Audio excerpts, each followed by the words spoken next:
সচিবালয় মন্ত্রিসভার নিয়মিত বৈঠক শুরুর আগে আলাপন নামের নতুন এই অ্যাপসটির উদ্বোধন করেন প্রধানমন্ত্রী শেখ হাসিনা। অ্যাপসটির মাধ্যমে প্রধানমন্ত্রী বরিশাল জেলা প্রশাসকের সঙ্গে কথা বলেন। এ সময় প্রধানমন্ত্রী বলেন, এই অ্যাপস চালুর মধ্য দিয়ে ডিজিটাল বাংলাদেশ আরও এক ধাপ এগিয়ে গেল।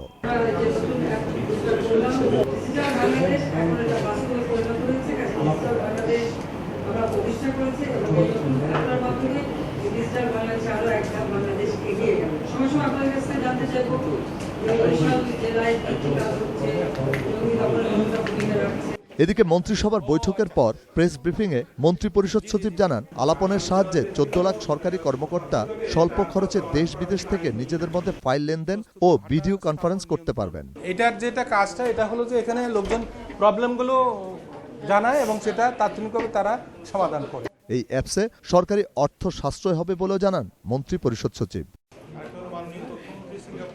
জে ইউজুবায়ের, 21 টেলিভিশন, ঢাকা।